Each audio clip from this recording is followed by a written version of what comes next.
Galera, vamos continuar nosso estudo, né, sobre o Cloth Apex. O personagem está aqui. A gente já tinha conseguido fazer com que as tiras de pano aqui, essas três tiras, fossem simuladas.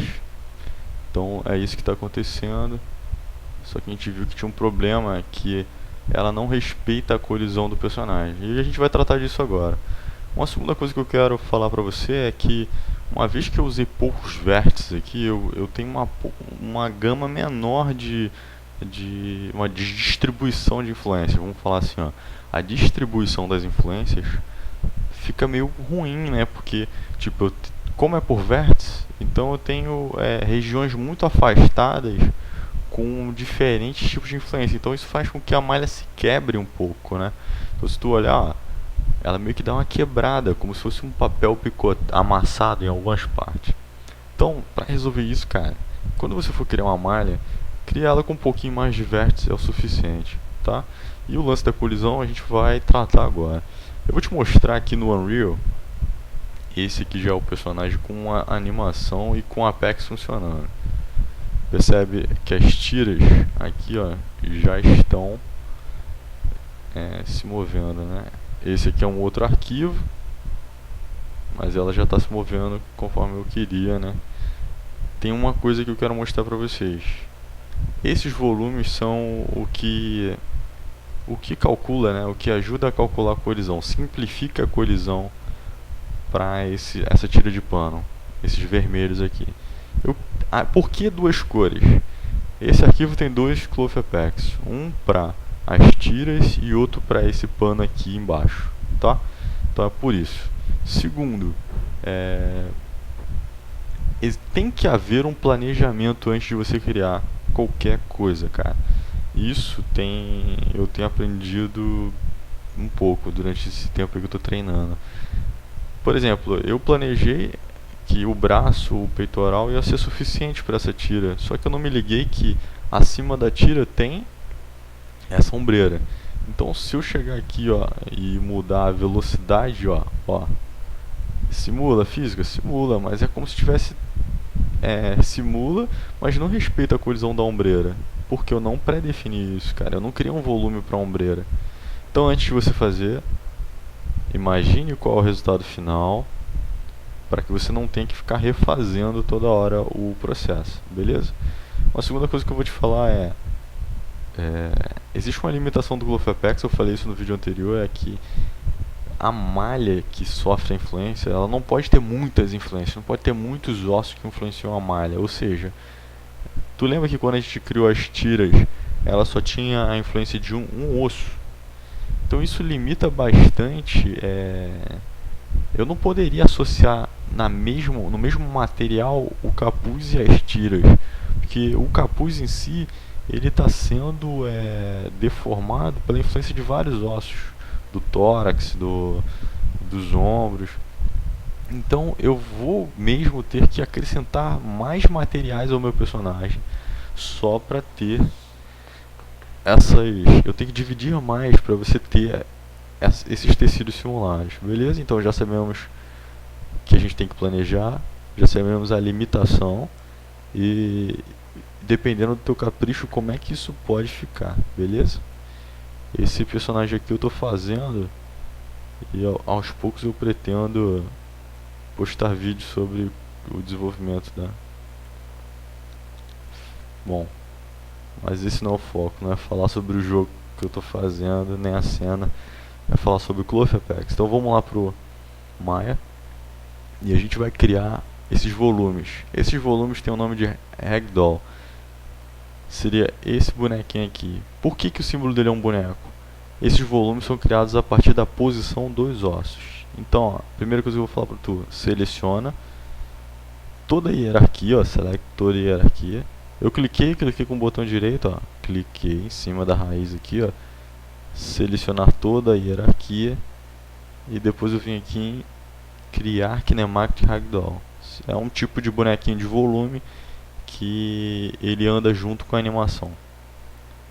Vai demorar um pouquinho. Ele criou aqui, ó, todos os volumes, um para cada osso. Perdão.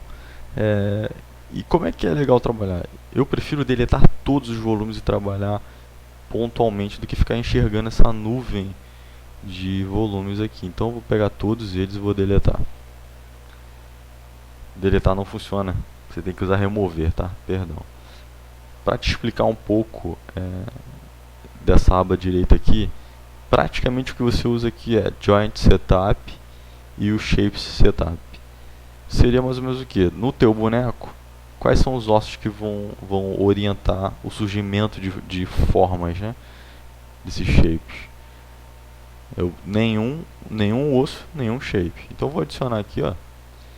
Eu vou adicionar meio que o planejamento da gente. Com certeza esse braço aqui, ó, ele vai ter um shape. Então eu vou clicar nele. Você vê que ele já no outline aqui, ó. Clicando aqui, ó, primeiro, senhores, ó. Sumiu o ragdoll. O que eu faço?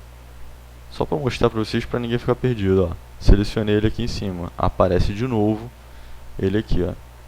Vou adicionar um osso. O que eu faço para o meu ragdoll? Adicionar em Joint Setup. O outline ele vai ser alimentado pelo que você selecionar aqui, ó. Também, né? É um jeito mais rápido. Esse braço. Adicionar.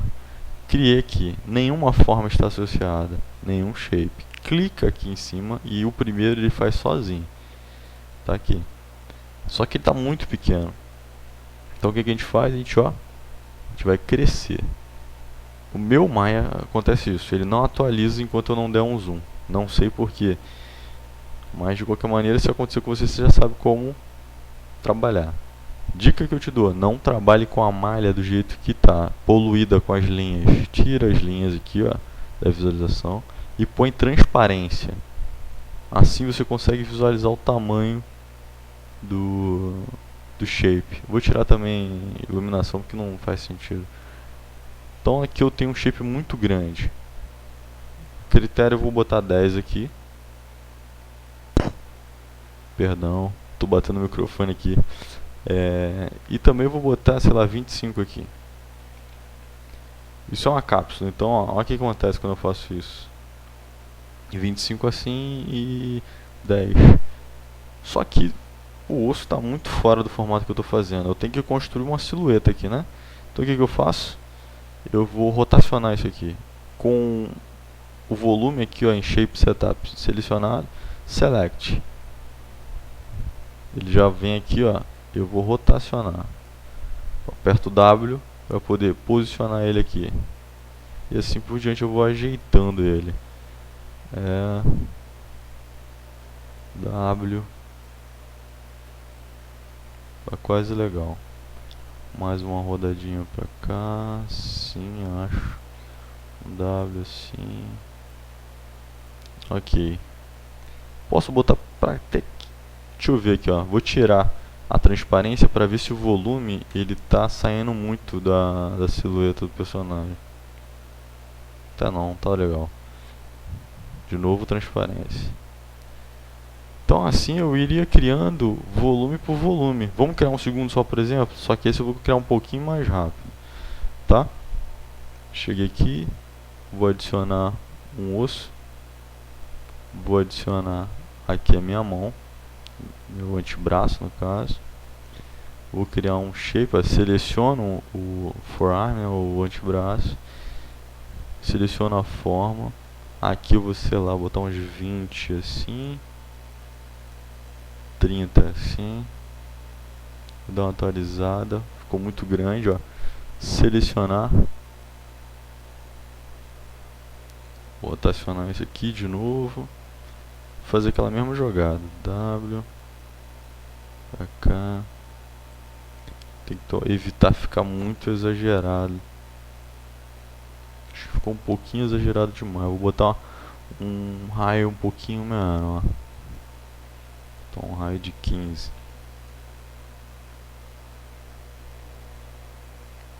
É esse tipo de capricho que você vai ter que ter para saber se vale a pena ou não. Acho que 15 no 18. Para você ter uma fidelidadezinha na colisão. Beleza? Então criei esse segundo volume aqui. Tudo certo, vamos testar esse negócio como é que tá. A princípio eu tirei a animação dele, né?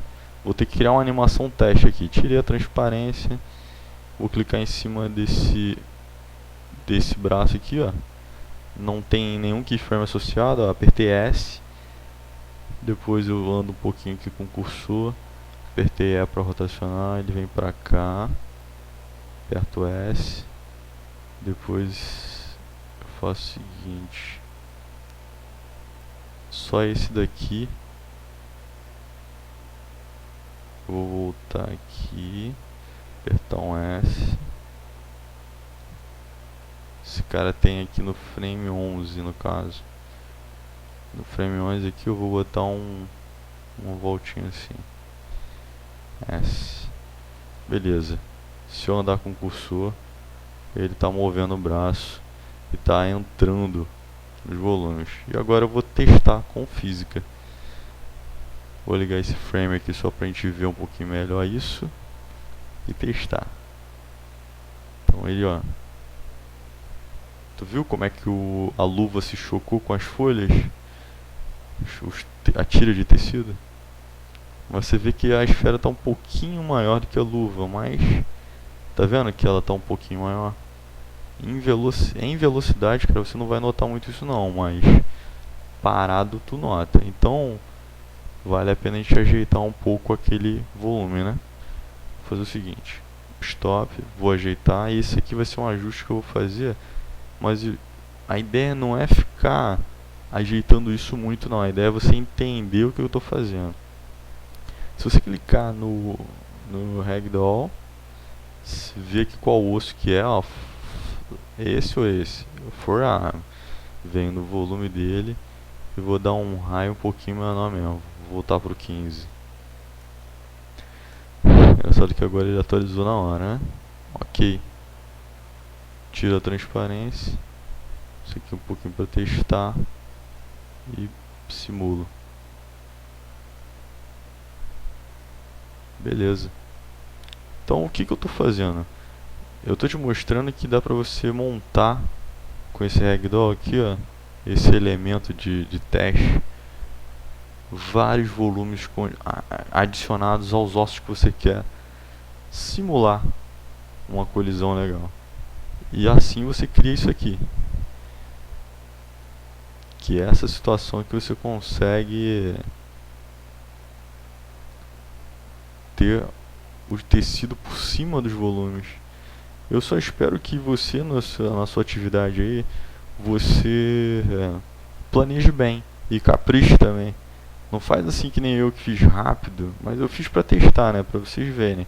Mas eu podia ter caprichado um pouquinho mais nisso aqui, planejado um pouquinho mais. Beleza? Eu vou até mostrar uma parada. Assim dá pra ver o volume. Assim, só pra você entender todos os aspectos disso aqui, eu não vou fazer um por um, mas você tem gravidade, você tem um monte de aspecto que muda a forma com que esse pano se comporta.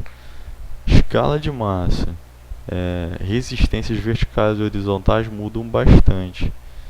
Então, tipo, se você abaixa muito a resistência vertical e horizontal dele, ele fica totalmente descontrolado, tá vendo? Se você aumenta demais, ele fica muito rígido também. Ele anda meio que por completo, tá vendo? Ó. Outra coisa que eu vi também, tudo isso é teste, cara. Se você aumentar muito o solver, o resolvedor, a frequência do resolvedor de colisão, tudo isso. Então teste isso tudo. Para o vídeo não ficar grande, cara, e eu espero que você tenha gostado. A gente criou os volumes de colisão e no próximo vídeo eu vou separar só para exportar e importar isso no Unreal. Beleza? Então crie aí do seu personagem os volumes que você precisa para você trabalhar com um negócio caprichado. Tenta recompor bem a silhueta. Eu quero até te falar o seguinte: se você quiser melhorar bastante a acurácia da parada, você não precisa criar um único volume por osso. Você pode, ó, só para te mostrar, você pode chegar aqui, por exemplo, ó, no antebraço e adicionar outro volume. Não, eu vou adicionar. Vamos supor que eu quisesse refinar mais isso. Eu ia compor com 2 volumes ou 3.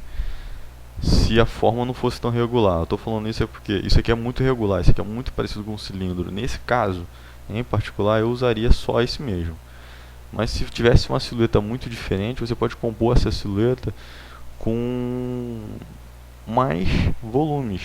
Tipo, eu vou criar um box aqui. Aí ele vai criando volumes em cima. Percebe? E você iria cada vez mais é, fazendo com que esse boneco de volumes se parecesse com a silhueta do seu personagem. E vamos pra cá. Aí se eu quisesse deletar esse cara, aqui dentro de propriedade do mesmo jeito, ó, dentro de forearm, ó, eu tenho esse que é o meu primeiro e esse. Eu posso selecionar, ó, beleza? Só para ter certeza, posso deletá-lo. Perdão, delete não funciona. Você tem que usar o remover. Eu sempre, não sei porque eu já sei que esse aqui, ó, é remover.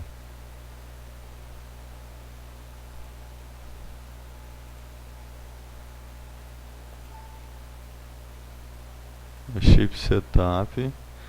Calma, senhores, tendo um conflito existencial aqui.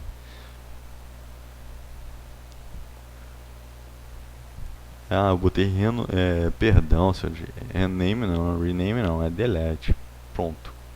Safo, senhores. Espero que vocês tenham gostado do vídeo. Se você não viu o vídeo anterior para simular a cara, veja, é legal, é bacana. Dá um like, se inscreve no canal. Eu também vou deixar no link aí a minha página no Facebook, que tá o desenvolvimento desse personagem. Vou tentar fazer um, um diário de desenvolvimento, né? Então é isso. E espero que vocês tenham gostado. E eu tô gostando de ver a maneira como é que o personagem está ficando renderizado. E bom, é isso, pessoal. Eu vou fazer um outro vídeo que é mais pra falar do desenvolvimento da cena e do personagem em si. E é isso. Um abraço. Se gostou, deixa um like aí. Um abraço.